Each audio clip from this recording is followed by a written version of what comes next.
우리 교회가 속해 있는 교단 총회 대한예수교 장로회 우리 통합 측 교단입니다. 우리 교단 총회의 주제에 맞추어서 주여 치유하게 하소서라고 정했습니다. 한번 따라해 볼까요? 주여 치유하게 하소서. 이 주제를 보면은 뭔가를 치유한다라고 하는 그런 의미가 담겨 있습니다. 이는 교회와 성도가 상처 입은 이웃, 상처 입은 세상을 치유해 나간다라고 하는 그런 의미가 아주 강한 걸 볼 수가 있습니다. 그런데 여러분, 이 주제에 맞는 사명을 감당하는 교회로서 치유의 그 사역을 감당해 나가려면은 먼저 우선되어야 될 게 있습니다. 먼저 우선되어야 될 게 뭐냐? 내가 그리고 교회가 우리 성도들이 먼저 치유를 받아야 되겠죠. 먼저 건강해야, 내가 건강하지 아니하고 내가 병들어 있는데 다른 사람들을 고치고 다른 사람들을 치유한다? 이거는 말이 안 되는 거죠. 우리가 먼저 치유되지 못하면서 주여 치유하게 하소서라고 하는 사명을 어찌 감당해 나갈 수가 있겠습니까? 때문에 오늘 저와 여러분의 삶과 우리의 모든 신앙 안에 하나님의 놀라운 치유의 역사가 먼저 있어지기를 주의 이름으로 간절히 축원을 드립니다. 사랑하는 우리 성도 여러분, 여러분의 인생과 여러분의 신앙의 자리는 어떻습니까? 혹시 남모를 상처를 입고 눈물을 흘리고 계시는 그런 분들은 계시지 않습니까? 저를 쳐다보는 얼굴들이 다 신사숙녀고 또 다들 아름다운 모습들이지만 사실 만나서 개인적으로 조금만 이야기를 나눠보다 보면은 상처 없는 사람들이 누가 있겠습니까? 질병의 문제, 정신적인 문제, 자녀의 문제, 관계의 문제, 또 신앙적인 영적인 문제, 다들 아픔이 있고 사정이 있고 또 문제들이 있습니다. 그렇다면은 여러분과 가정에 시급한 치유의 자리는 또 없습니까? 우리 가정에, 내 안에 금년 한 해는 꼭 이것만큼은 좀 치유가 되었으면 좋겠다, 고쳐졌으면 좋겠다, 그렇게 생각하는 그런 자리는 없으십니까? 치유가 절실히 필요한 이 세상을 향해서 하나님은 오늘 본문 26절에서 이렇게 말씀하십니다. 나는 너희를 치료하는 여호와임이라. 치료가 필요하는 우리 개인과 우리의 교회와 우리의 가정과 우리의 이웃과 세상을 향해서 하나님이 말씀하시죠.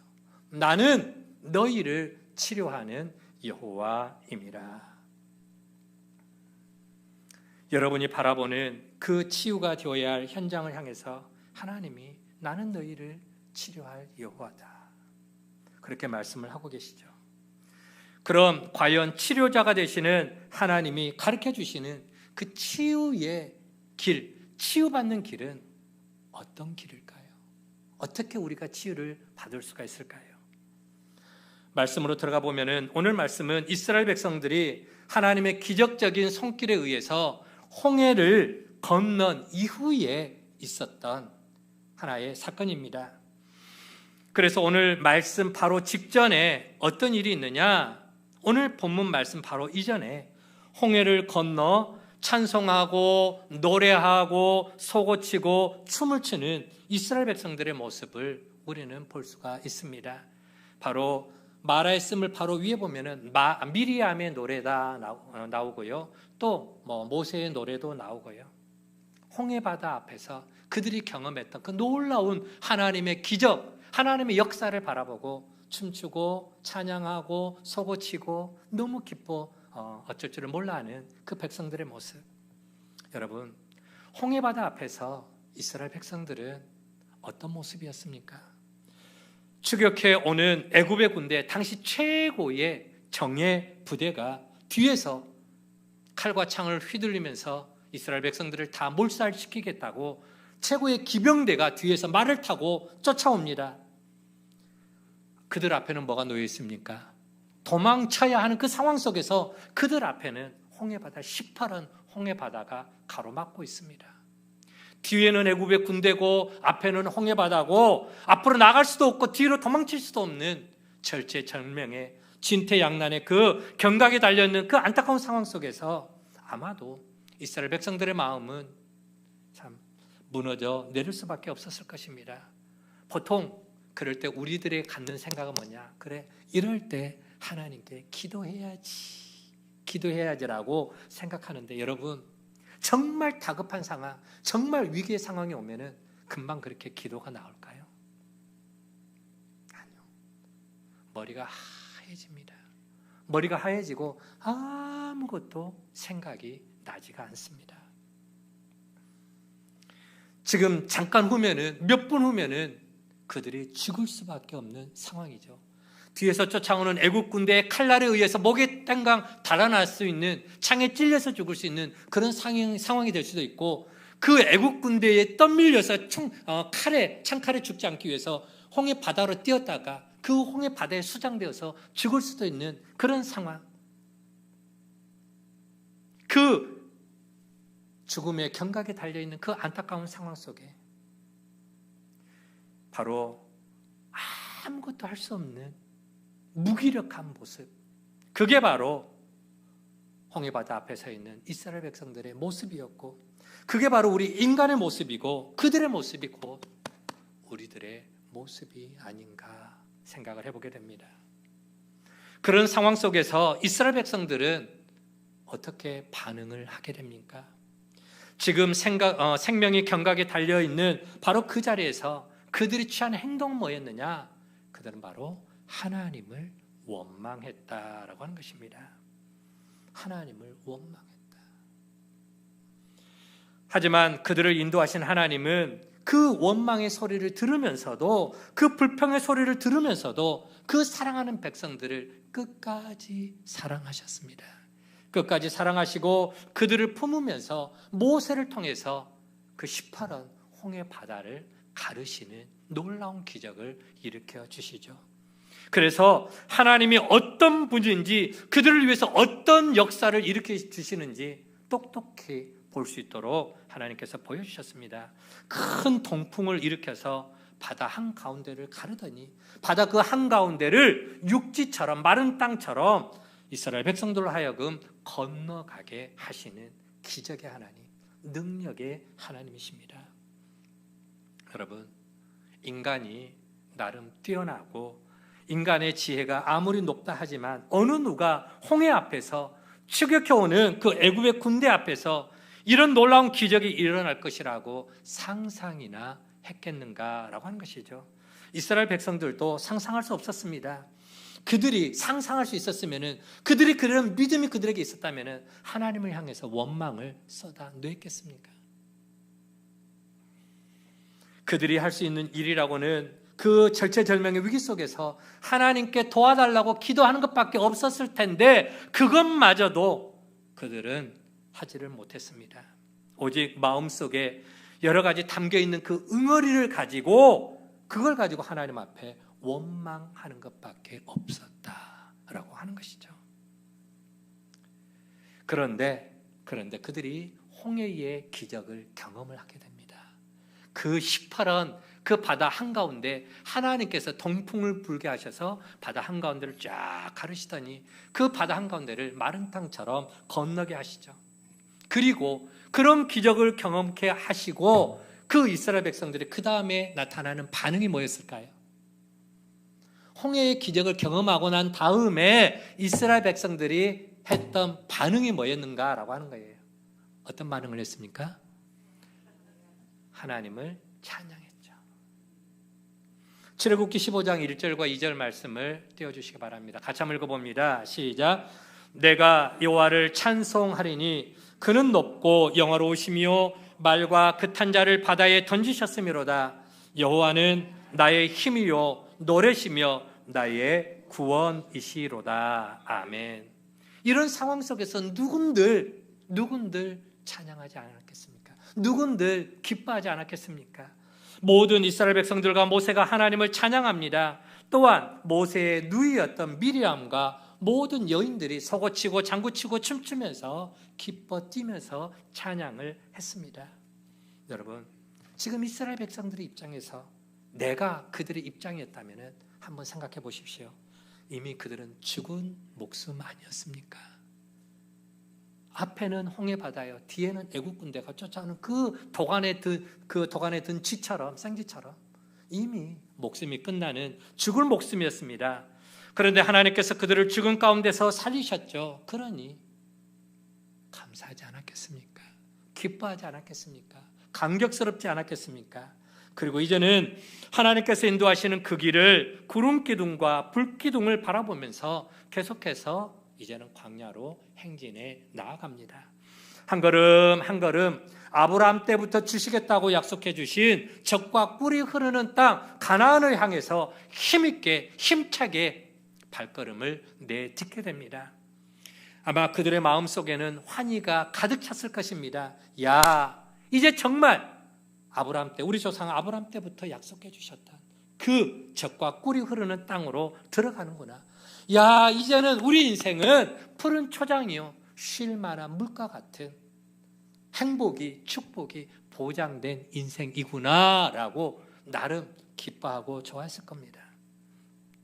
여러분, 이 순간에 이스라엘 백성들의 마음이 어떤 마음이었겠습니까? 아마도 그동안에 그 가슴에 들어있던 모든 상처와 모든 응어리들이 다 풀리게 되는 아마도 그런 상황이었을 것이라고 우리는 짐작해 볼 수가 있습니다. 그만큼 기뻤고 그만큼 감격스럽고 그만큼 행복했겠죠. 그리고 나서 이제 그런 감격, 그런 기쁨을 가지고 다음 날 모세를 따라 나섭니다. 이제 모세의 인도를 따라 홍해를 이제 빠져나와서 수르 광야로 그들이 이제 들어서게 되죠. 수르 광야로 들어서게 되는데 하루가 지나고 이틀이 지나고 사흘이 지나갑니다. 자, 그런데 하나님께서 약속해 주신 땅을 향하여 나아가는데 하루를 가도 메말라 있고 이틀을 가도 메마르고 3일을 가도 물이 나오지를 않는 거예요. 그동안에 백성들은 갈증이 났겠죠. 목이 말랐겠죠. 물이 나오지 않습니다. 그러다가 힘든 3일을 지나고 보니까 물 웅덩이가 보이게 됩니다. 와, 물이다 하면서 막 너나 할 것 없이 막 정신없이 웅덩이를 향해서 달려가지 않았겠습니까? 왜요? 3일 만에 발견한 물입니다. 낮에는 얼마나 떼약볕이 뜨거운가, 40도를 넘나드는 그 떼약빛에서 얼마나 3일 동안 갈증이 났겠습니까? 그런데 그런 상황에서 마라라고 하는 그 지역에 도착을 했더니 웅덩이가 나타난 거예요. 물을 발견한 거예요. 너나 없이 정신없이 물 웅덩이로 뛰어가서 벌컥벌컥 엎드려서 물을 들이킵니다. 그런데 어떤 물이었습니까? 콱 하면서 막 다 뱉어냅니다. 여기저기서 막 배를 움켜쥐고 나뒹굽니다. 막 토해냅니다. 죽겠다고 막 끙끙거립니다. 그들이 마신 물은 도무지 마실 수가 없는 쓰디쓴 물, 마라의 쓴물이었습니다. 여러분, 하나님께서 인도하신 길이라고 믿고 지도자 모세를 따라갔습니다. 아마 여러분도 사명받고 직분받고 예수 믿고 가는 길 기쁨 가운데 걸어가는데 이상하게 그 삶이 메마른 삶, 고통이 더해집니다. 조금 있으면 나아지겠지 하는데 다음 날도 그 메마름이, 고통이 가시지 않습니다.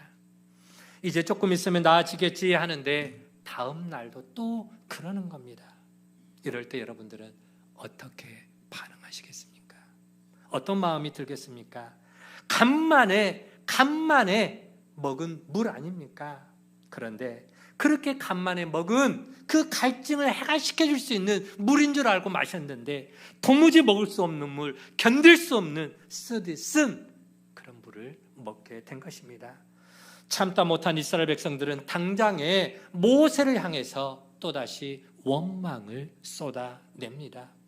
3일 전만 해도 감격과 기쁨 속에 그 찬양이 충만해서 흘러 넘쳐났던 그들의 입술에서 3일이 지나고 목이 마르니까 쓰디쓴 물을 마시게 되니까 또다시 원망이 쏟아져 나온 것입니다. 그런데 여러분, 이 모습 어디서 본 듯한 모습 아니십니까? 이미 이전에도 하나님은 이스라엘 백성들의 원망의 소리를 들으셨습니다. 바로 앞장에 나오는 출애굽기 14장 11절 12절 말씀, 그 홍해바다 앞에서 그들이 하나님을 향해, 모세를 향해 부르짖었던 내용인데 제가 읽어드리도록 하겠습니다. 그들이 또 모세에게 이르되 애굽에 매장지가 없어서 당신이 우리를 이끌어내어 이 광야에서 죽게 하느냐? 어찌하여 당신이 우리를 애굽에서 이끌어내어 우리에게 이같이 하느냐? 우리가 애굽에서 당신에게 이른 말이 이것이 아니냐? 이르기를 우리를 내버려 두라. 우리가 애굽 사람을 섬길 것이라 하지 아니하더냐? 애굽 사람을 섬기는 것이 광야에서 죽는 것보다 낫겠노라. 여러분, 이 말 하나하나를 보면은 이스라엘 백성들이 430년 동안, 몇 년 동안요? 430년 동안 노예 생활을 했습니다. 자유가 없는 비참한 종살이를 했죠. 그런 상황 속에 눌리고 압제받으면서 입었던 온갖 상처의 응어리가 이제는 농이 되어서 튀어나오는 바로 그런 내용들이 이 말씀 앞에 표현이 되어 있습니다. 아니, 애굽에 매장지가 없어가지고 이렇게 우리를 광야로 끌어내서 당신이 우리를 이렇게 죽이려고 하느냐, 작정하느냐라고 말하는 것이죠. 여러분, 하나님께서 이스라엘 백성들을 출애굽시킨 것, 그것도 430년의 그 힘든 노예 생활 가운데서 그들을 이끌어내시는 것이 광야에서 죽이려고 끌어냈을까요? 반응 좀 하세요. 광야에서 죽이려고 그들을 끌어냈습니까? 아니잖아요. 광야로 나온 것은 그들을 인도하시는 하나의 과정입니다. 과정이죠. 그러나 이미 그들 마음 안에는 상처가 골마 있었습니다. 어떤 상처요? 430년간 그 생존의 두려움을 가지고 종들에게, 노예에게 무슨 자유가 있습니까? 그래서 종들은 이런 일들도 죽을 수 있고 저런 일들로도 죽을 수 있는 아무런 낙이 없고 아무런 희망이 없는 그런 노예 생활 속에 아픔과 상처를 가지고 있던 그들이었는데 또다시 광야로 나와서 이런 일들로도 우리가 죽게 되는 것 아닌가 하는 하나님을 향한 불신의 마음, 의심의 마음으로 도대체 애굽에 매장지가 없어서 우리를 죽이려고 해 그들의 마음속에 품고 있던 그 상처의 응어리가 하나님을 향한 원망과 모세를 향한 원망으로 툭툭하고 쏟아져 나온 것입니다. 이와 같은 모습들을 통해서 하나님은 이미 그들의 마음자리에 뿌리 깊게 내려 있는 그 상처의 골, 그 응어리져 있는 그 농들, 상처 아픔의 농을 이미 다 보셨습니다.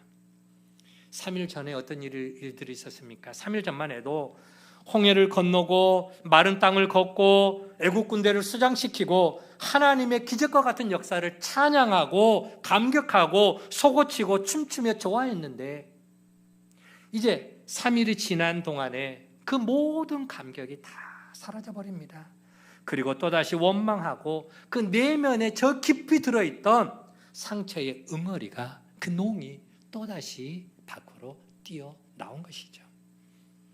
여러분, 오늘 여러분들은 어떤 상처를 가지고 계십니까? 그리고 그 속에 내면에 잠재져 있는 그 상처를 어떻게 해결하기를 원하십니까?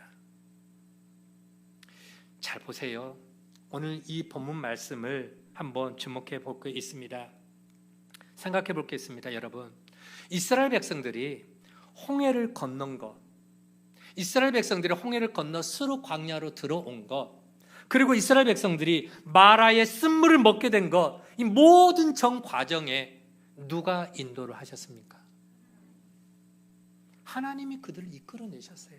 그들은 단지 모세의 뒤만 따라갔고 하나님께서 낮에는 구름기둥, 밤에는 불기둥으로 인도하실 때 그 구름기둥을 따라 하나님의 인도함만 받고 왔다라고 하는 것이죠. 자, 그러면은 여기서 하나 의심이 듭니다. 캐션마크가 드는데 어떤 말씀입니까?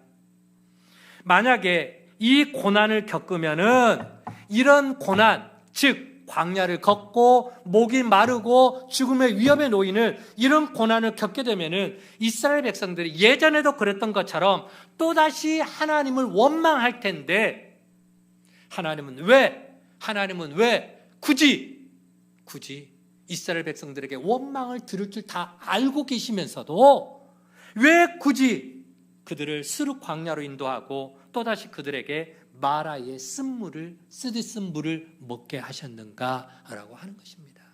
왜요? 얼마든지 편하고 좋은 길, 목마르지 않고 풍성한 길, 늘 감사와 기쁨이 있는 길로 인도하실 수 있는 선한 목자 되신 그 하나님이 왜 굳이 마라의 쓴물을 먹이시고 스룹 광야에서의 목마름을 경험하게 하셨는가라고 하는 것입니다. 왜요? 고통을 겪지 않게 하실 수 있는 그 하나님이신데 그들이 하나님의 인도함을 따라가는 그 과정 속에 왜 고통을 겪게 하시고 그들 안에 있는 원망을 다, 그 농을 다 쏟아내게 하셨는가라고 하는 것입니다. 여러분의 인생 가운데도 때로는 하나님께서 고통의 시간을 줄 때가 있습니다. 쓰디쓴 마라의 쓴물을 오늘도 먹고 내일도 먹고 이제 좀 쓴물을 그만 먹고 싶은데 계속되는 그런 상황으로 우리 인생을 몰아갈 때가 있더라고 하는 것입니다. 그런데 여러분, 바로 여기에 하나님께서 우리를 치유의 길로 인도하시는 비결이 있는 줄 믿으시기를 바랍니다. 생각해 보세요. 예를 들어서 우리의 환경이 좋고 또 우리 주변에 나를 위로해주는 많은 사람들이 있고 그리고 기적과 같은 홍해를 가르고 또 애굽의 군대를 바다 한가운데서 수장시켜버리고 온갖 기적적인 일들과 내가 마음먹은 대로 일들이 계획대로 잘 풀려질 때는 우리 내면에 깊숙이 자리 잡고 있는 그 아픔과 상처와 농들이 그게 밖으로 나오질 않습니다. 어떻게 생각합니까? 나는 아무런 문제가 없는 사람이야. 아무런 아픔이 없는 사람이야. 나는 그저 행복해. 문제 없는 사람처럼 그저 천사처럼만 살아갑니다.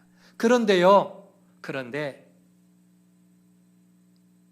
우리의 입에서 원망이 터져 나올 만한 어떤 마라의 쓴물과 같은 자리에 들어가면은 언제 그랬냐는 듯이 또다시 우리는 우리의 입에서 나도 모르게 문제 앞에서 엎드려 기도하고 찬송하기보다는 그 내면의 아픔, 그 쓴뿌리, 그 농이 또다시 밖으로 쏟아져 나와서 이스라엘 백성들처럼 원망하고 불평하고 여러 상처의 농으로 그 모든 것들이 밖으로 터져 나오게 되더라라고 하는 것입니다. 얼마 전까지만 해도 그들이 춤추며 소고치며 기뻐하며 감격 속에 하나님을 노래했던, 하나님을 찬양했던 이스라엘 백성들인데, 그런데 조금 많이 걸리지도 않았어요. 3일. 그 3일 길에 그들은 그 감격이 다 사라져 버렸습니다. 그러면서 저 안에 아직 치유되지 않은, 아직 상처로 남아있는 그것들이 뭔가 조금만 불편한 상황이 있으면 툭툭 튀어나와서 불평과 원망, 그리고 하나님의 마음을 아프게 하는 그러한 쓰디쓴 쓴뿌리로 그들을 또 인도하는 것이죠. 사랑하는 우리 가족 여러분, 혹시 우리는 인생의 메마른 수르 광야에 서 있지는 않습니까? 쓴물을 마시고 또 마시는 그 마라의 자리를 떠나지 못하고 여전히 그 아픔의 자리에 여러분 남아 있습니까? 혹여 아직도 그런 곳에 계시다면은 바로 그 자리가, 그곳이야말로 하나님께서 여러분의 그 아픔과 상처를 치유하고자 하시는 강력한 인도하심이 있는 자리인 줄 여러분 믿으시기를 바랍니다. 그래서 그 자리에서 우리 하나님을 바라볼 수 있기를 간절히 부탁을 드립니다. 바로 그 자리는 여러분의 상처를 바로 보게 하시는 치유의 현장이다라고 하는 것이죠. 여러분, 봐야 치유가 됩니다. 알아야 치유가 되는 것입니다. 내가 지금 무슨 아픔을 안고 무슨 질병을 안고 어떤 고통이 있는지 그걸 알아야 의사한테 가서 진단을 받고 약을 처방받고 고침을 받을 수 있을 것 아니겠습니까? 바로 그 아픔이 있는 자리, 그 고통에 있는 자리, 그 쓰디쓴 쓴물을 마셨던 바로 그 자리에서 하나님이 이렇게 말씀하십니다. 나는 너희를 치료하는 여호와이니라. 아픔의 자리에서, 고통의 자리에서, 말의 그 쓴물의 자리에서 가끔 그런 모습들을 보게 돼요. 어떤 여성분들이, 물론 남성분도 그런 분들이 있는데 여성분들이 좀 잘 우셔요. 그렇죠? 뭐 좀 슬픈 어떤 문제 앞에서, 힘든 상황 앞에서 우십니다. 그런데 막 대성통곡하고 그게 기쁨의 눈물인지 슬픔의 눈물인지는 모르겠지만 막 대성통곡하고 눈물 흘리고 난 다음에는 속이 시원하다고 그런 말씀들을 하셔요. 한번 다 쏟아내야 그 아픈 것들을 다 쏟아내야. 지금 하나님은 너희 안에 감춰져 있는, 너희 안에 저 깊숙이 뿌리 깊어 그 감춰져 있는 그것들을 다 쏟아내라는 거예요. 쏟아내고 이제는 그것 때문에 다시는 아파하지 말고, 그것 때문에 다시는 불평하지 말고, 그런 것들 때문에 그게 너희 인생의 장애물이 되지 않도록 이제는 너희를 치료하는 하나님을 바라보고 살아가라. 그렇게 말씀을 하고 계시는 것이죠. 자, 그러면은 하나님이 인도하시는 치유의 길은 무엇입니까? 오늘 본문 25절에 보면은 하나님은 광야에 있는 한 나무를 가리킵니다. 이 나무는 특별한 나무가 아닙니다. 그저 평범한 길거리에 있는 나무들, 에츠라고 하는 용어를 씁니다. 히브리어로 에츠라는 단어를 쓰는데 그냥 널려 있는 마라의 쓴물 곁에 있는 한 나무를 가리키는 거예요. 그거 주워다가 마라의 쓴물에 던져라라고 말씀을 합니다. 바로 그런 나무, 평범한 나무를 하나님의 지시하심을 따라서 취해서 물에 던졌더니 쓴물이 변하여 단물이 되었습니다. 여러분, 하나님의 치유의 길은 뭐냐? 먼저 하나님을 바라보시기 바랍니다. 어떤 하나님이요? 쓴물을 단물로 바꿔주시는 하나님, 그 하나님을 바라보자라고 하는 것이죠. 바로 저와 여러분의 하나님은 우리 인생의 쓴물을 단물로 상처와 그 고인 농들을 깨끗하게 치유하여 주셔서 건강하고 힘있고 은혜 넘치는 행복한 삶으로 이끌어 주시기를 원하시는 선한 목자 되신 하나님이신 줄 믿으시기를 바랍니다. 그 하나님이 인자와 사랑의 음성으로 오늘 본문 26절을 이스라엘 백성들에게 말씀하고 있습니다. 같이 한번 26절 함께 읽어보도록 하겠습니다. 시작. 너희가 너희 하나님 나 여호와의 말을 들어 순종하고 내가 보기에 의를 행하며 내 계명에 귀를 기울이며 내 모든 규례를 지키며 내가 애굽 사람에게 내린 모든 질병 중 하나도 너희에게 내리지 아니하리니 나는 너희를 치료하는 여호와임이라. 아멘. 하나님은 이스라엘 백성들을 지금 인격적인 관계로 은혜의 자리로 초청하고 있습니다. 광야에서 쓴물을 단물로 바꾸신 하나님이 찾아오셔서 고통 가운데 있는, 아직도 상처가 무엇인지 모르고 그들을 향해 원망하고 있는 그 백성들, 그들을 향해서 애들아, 백성들아, 이제는 나하고 좀 함께 살자. 나와 함께 있자. 너희는 내 백성이 되고 쓴물을 단물로 바꿀 수 있는 나는 너희의 하나님이 되어서 너희를 치료하는 여호와로 살고 싶다 말씀하죠. 나와 함께 살자, 나와 함께 깊이 교제하자고 하는 주님의 그 인격적인 초대가 오늘 이 말씀 가운데 있는 것입니다. 여러분, 우리에게 주시는 진정한 치유는 세상 사람들이 말하는 그런 치유가 아닙니다. 잠깐의 불안과 두려움을 달래줄 일순간의 환경과 사람과 어떤 소유물, 그게 우리의 치유의 도구가 될 수는 없습니다. 오직 우리를 깊이 만나주시고 우리의 치유자 되시는 하나님께로 돌아가야 됩니다. 그 하나님의 품으로 나아갈 때 그 하나님을 온전히 바라봐야 됩니다. 그 하나님의 품으로 나아갈 때, 그 하나님을 온전히 바라볼 때, 그 하나님의 인도함을 받게 될 때, 그 하나님의 어루만지심을 얻게 될 때에 우리는 바로 그 자리에서 온전한 치유가 이루어지게 된 줄로 믿습니다. 여러분, 우리가 기억해야 될 게 바로 이것입니다. 한번 따라 볼까요? 하나님 안에 치유가 있다. 여러분, 올 한 해 먼저 우리 교회가, 그리고 상처 입은 우리 성도님들이 모든 아픔 가운데서, 모든 질병 가운데서 예수 그리스도 안에서 온전히 치유되기를 주의 이름으로 간절히 축원을 드립니다. 그래서 먼저 주님 안에서 치유받고, 그리고 세상에 나아가 고통 중에 신음하는, 아파하는, 세상을 치유하는 치유자로서의 축복의 통로로 살아갈 수 있는 우리 모든 가족들이 되어지기를 주의 이름으로 간절히 축원을 드립니다. 하나님 감사합니다. 2024년 또 복된 한 해를 저희들에게 선물로 허락해 주시고 치유하는 자로 살아가기를 원합니다. 주여 치유하게 하소서. 그러나 하나님께서 우리에게 치유자의 삶을, 그 사명을 맡겨주셨지만 먼저 내 안에 있는, 우리 교회 안에 있는 아픔과 상처, 어려움들이, 그 속에 있는 모든 내재되어 있는 것들이 예수 그리스도의 보혈로 하나님의 어루만져 주심 속에서 깨끗하게 치유되고 회복되고 강건함을 던지게 하여 주시옵소서. 그래서 하나님을 바라보기를 원합니다. 마라의 쓴물을 단물로 바꿔주시고 회복시켜주시는 그 하나님의 놀라운 치유의 역사가 우리의 삶 가운데 나타나게 하여 주시옵시고, 회복시켜주신 건강한 그러한 영육을 가지고 이제는 상처 입은 또 치유자로서 이웃들에게 나아가 그들의 아픔과 그들의 고통과 그들의 눈물을 닦아주고 어루만져 줄 수 있는 치유자의 삶을 살아갈 수 있도록 하나님 함께하여 주옵소서. 감사를 드리옵고 예수님의 이름으로 기도하옵나이다. 아멘.